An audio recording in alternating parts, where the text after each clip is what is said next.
California has spent decades preparing for the big one, but the disaster that could drown the state will not begin with the ground moving.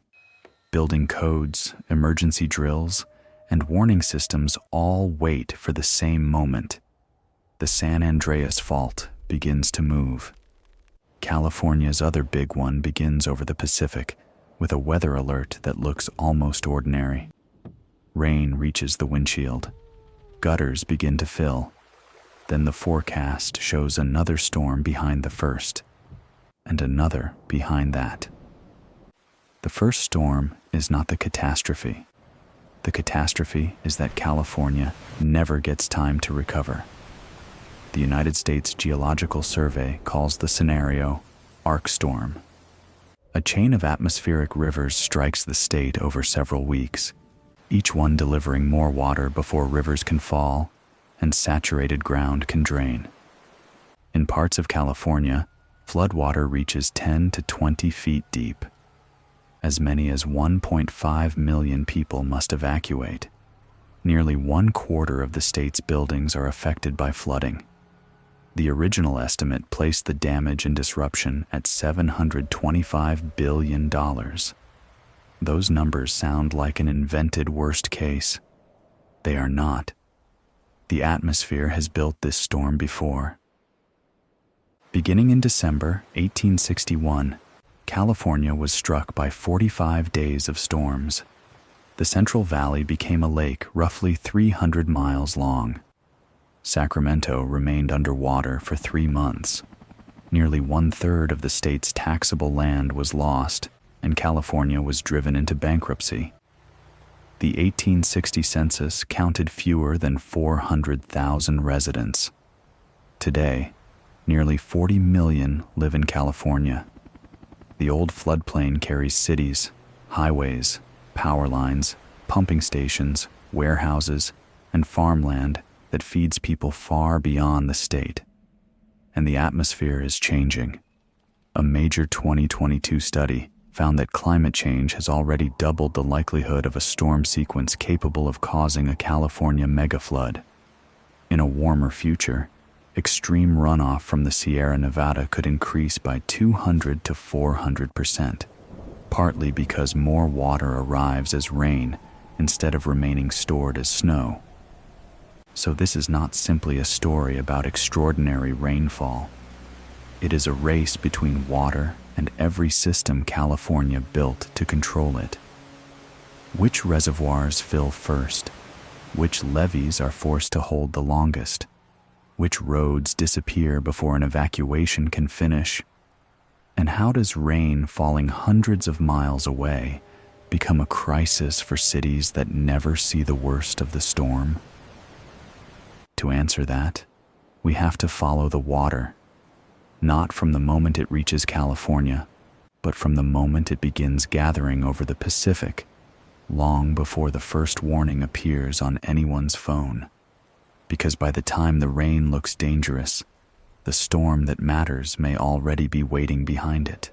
To understand that waiting storm, imagine a river with no banks and no surface. It cannot be seen from the ground.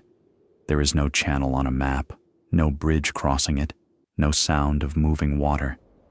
Yet satellites can trace it as a long, narrow corridor of vapor stretching across the Pacific. NOAA estimates that an average atmospheric river transports about as much water vapor as the average flow at the mouth of the Mississippi River. The strongest can carry as much as 15 times that amount. Most of that water is still a gas. Winds move it through the atmosphere until the corridor reaches the California coast. Then the land rises. Coastal ranges and the Sierra Nevada force the air upward. As it climbs, it cools. Vapor condenses into rain and snow, and a river that was invisible over the ocean suddenly falls out of the sky. Atmospheric rivers are not rare, and they are not automatically disasters. California depends on them. A small number of these storms can provide a large share of the state's annual precipitation. One well-placed atmospheric river can refill reservoirs, rebuild snowpack, and turn a dangerous fire season into a wet winter. The danger is not the existence of the river. It is the sequence. The first storm wets the soil. Streams rise, reservoirs collect runoff, and the system behaves as designed. Then the ground saturates. New rain can no longer sink at the same rate, so it moves sideways and downhill. The second storm begins with higher rivers and less empty reservoir space. By the third, warmer rain may release water stored as mountain snow while tributaries peak together. Each decision can be correct on its own. The danger appears when every correct decision must work at the same time. That is what happened in the winter of 1861 and 1862. Not one impossible cloudburst, but storm after storm, with too little time between them. The sequence began on Christmas Eve. Rain spread across California, and then the next system arrived. Rivers rose into low ground. Roads disappeared. Fields turned to standing water. The new state had levees, but they were young, incomplete, and built around communities that had never experienced anything on this scale. Sacramento sat where the Sacramento and American rivers meet. Water entered the city and could not easily leave. Some levees remained standing, which meant they also trapped floodwater inside. Crews were sent to breach the R Street levee and give the water a path out. When the opening finally gave way, the current was powerful enough to carry off 25 homes, some of them 2 stories tall. The city remained underwater for 3 months. 400 families were left without homes. 5,000 people needed aid. Balconies became observation platforms. Boats replaced wagons. Buildings that had been designed to face streets now faced canals of cold, muddy water. Beyond Sacramento, the scale became difficult to describe. The Central Valley is not a narrow river valley. It is an enormous basin running through the center of California. During the flood, water spread across it until observers described a lake roughly 300 miles long. This was not clean water sitting quietly on farmland. It moved fences, drowned cattle, erased roads, damaged orchards, and carried sediment through settlements. California's ranching economy was devastated. Nearly 1/3 of the state's taxable land was lost. The government ran out of money. And this was not only a Northern California disaster. In the south, lakes formed in the Mojave Desert and the Los Angeles Basin. The Santa Ana River reached an estimated discharge 3 times greater than its previous known maximum. Floodwater cut new channels through the landscape and obliterated Agua Mansa, then the largest community between New Mexico and Los Angeles. The flood did not cover every part of California with the same depth of water. It did something more disruptive. It attacked the connections between places. It isolated communities, removed roads, destroyed productive land, and turned distance into a barrier at the exact moment help needed to move. Then the rain stopped. The water did not. It remained in Sacramento for months. It remained in fields long enough to destroy the next harvest. It remained in the state's finances long after streets reappeared. California survived, but the flood changed where levees were built, how rivers were managed, and what people believed the landscape could do. The event became known as the Great Flood of 1862. That name makes it sound like the maximum, the largest version nature could produce. The ground tells a different story. According to the geologic record summarized by the USGS, California experienced at least 6 megastorms more severe than the 1861 to 1862 event during the previous 1800 years. Their exact human consequences are unknown because they occurred before detailed written records. But the physical evidence means the historic flood was not an isolated failure of 19th century infrastructure. It was a sample. California's written history is short. The climate system operating above it is not. A storm absent from newspapers can still be present in flood deposits. A century without a repeat can feel permanent to a city and momentary to the atmosphere. After 1862, California strengthened levees, built dams, cut drainage channels, and created bypasses. The engineering prevented enormous damage, but its success also made protected land feel less like a floodplain. Farms, neighborhoods, highways, and industries expanded behind the defenses. Protection does not create the storm risk, but it changes the consequence of failure. The absence of another 1862 is not evidence that California outgrew the threat. It may simply mean the modern state was constructed during the quiet interval. That creates a difficult problem. How do scientists build a credible modern disaster scenario from an event that happened before weather satellites, radar, and reliable statewide rain gauges? They did not invent a storm. They used two that had already happened. For the original ARkStorm scenario, modelers placed a major Southern California storm from 1969 back-to-back with Northern California storms from 1986. Both had been observed with modern instruments. They added one carefully defined change. The 1969 storm stalled for 24 hours, bringing total precipitation closer to the limited record from 1861 to 1862. The result was not the worst storm physically possible. It was a defensible chain built from storms California had already survived. Specialists then modeled its rain, runoff, flooding, landslides, infrastructure failures, evacuation, and economic disruption in the California that exists now. The flood map did not show one unbroken ocean covering the state. It showed something harder to manage, many disasters occurring at once. The Central Valley experiences extensive deep flooding. The San Francisco Bayshore is hit. Serious flooding appears in Los Angeles, Orange County, San Diego, coastal communities, and river towns separated by hundreds of miles. In the hills, saturated slopes release debris flows. The full report estimated that an ARkStorm could trigger tens of thousands of landslides, most of them fast-moving debris flows. The emergency also moves around the state. Southern California can be clearing slides while northern watersheds are still receiving rain. The area expected to send help may suddenly need its own roads, crews, and shelters. That weakens a basic assumption behind disaster response.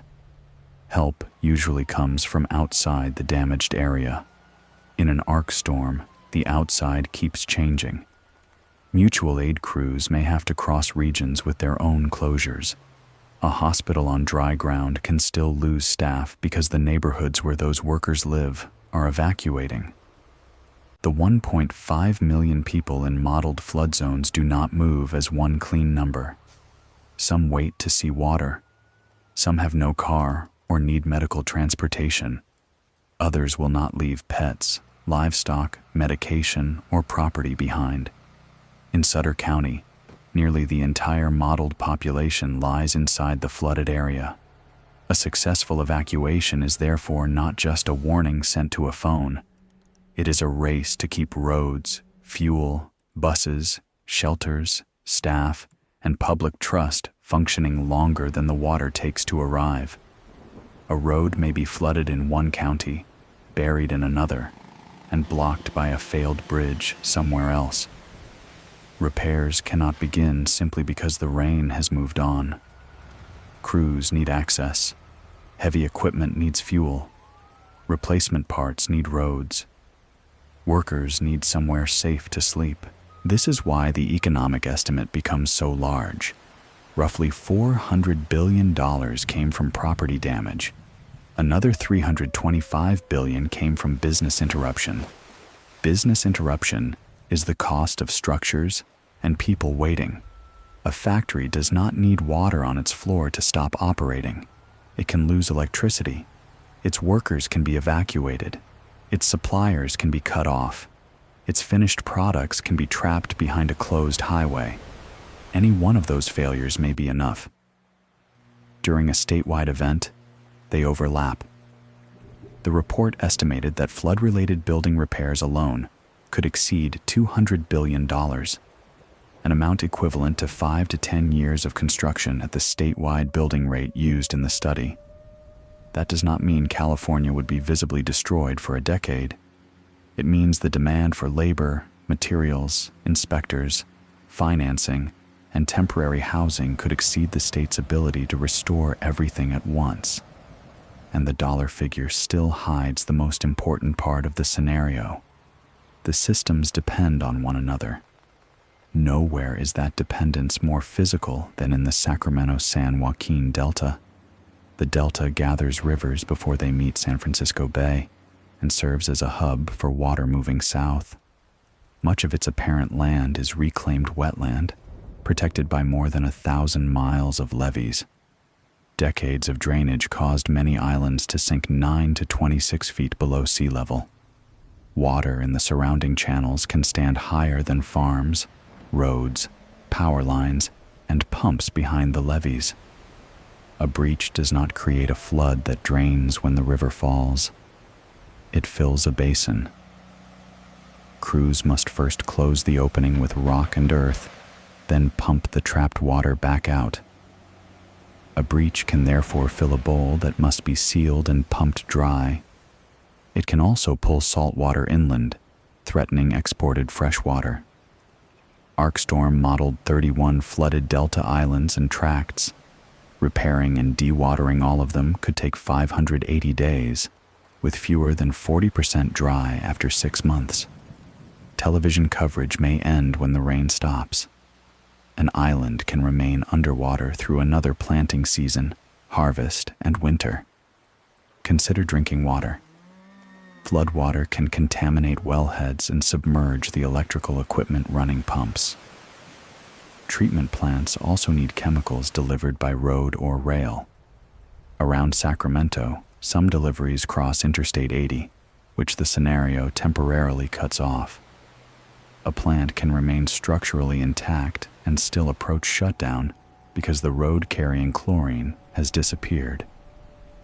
One panel considered a 3 to 6 month outage plausible if critical Sacramento equipment required replacement. Communications follow the same chain. Cell equipment needs power, while roads and bridges carry cables and repair crews. When power, access, and telecommunications fail together, the network needed to repair other networks becomes part of the disaster. In agriculture, annual crops are lost quickly, but orchards take years to replace. Perennial crops submerged for 2 weeks or more could generate lost income for up to 5 years. Farm workers may lose jobs, housing, and transportation together, while many property owners discover that ordinary insurance requires separate flood coverage. This is how a megaflood reaches someone whose own street remains dry. It reaches through food prices, closed workplaces, contaminated water, interrupted power, unavailable housing, and public budgets redirected toward recovery. California does not have to become a single lake for the consequences to cross every county line. Recovery creates another bottleneck. Crews, pumps, transformers, inspectors, housing, and public money are normally imported from unaffected regions.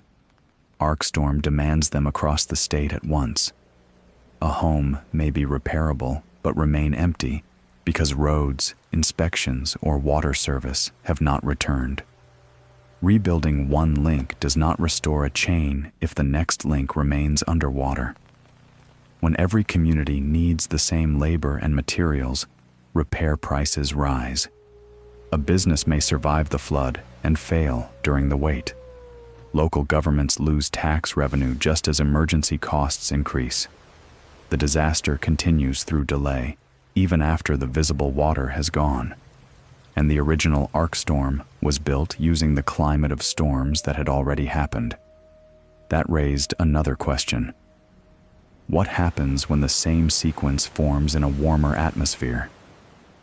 In 2022, researchers Xingying Huang and Daniel Swain published the first major phase of ARkStorm 2.0. Instead of joining two historical storms, they used climate model ensembles and high-resolution weather modeling to search for plausible 30-day storm sequences capable of producing a modern California megaflood. Their conclusion changed the scale of the warning. Climate change has already approximately doubled the likelihood of an event capable of producing catastrophic flooding compared with the climate of a century ago. With additional warming, the risk rises further. The mechanism is not mysterious. A warmer atmosphere can carry more water vapor. Warmer storms also raise the elevation at which snow turns to rain. The Sierra Nevada normally acts as a vast seasonal reservoir, holding water as snow and releasing it gradually during spring. When more precipitation falls as rain, more water enters rivers immediately. Warm rain can also fall onto existing snow. Instead of adding a new layer to the mountain reservoir, it can accelerate the release of water already stored there. The future storm does not only deliver more precipitation, it changes when that water begins moving. In the study's warmer future scenario, extreme runoff in parts of the Sierra Nevada increased by 200 to 400% over historical values. That is not 200 to 400% more rain everywhere. It is a much larger pulse of water entering river systems because heavier precipitation and reduced snowfall act together. This explains California's apparent contradiction. A state can suffer severe drought and still face a growing megaflood risk. Drought describes a shortage over months or years. A megaflood describes too much water arriving over days or weeks.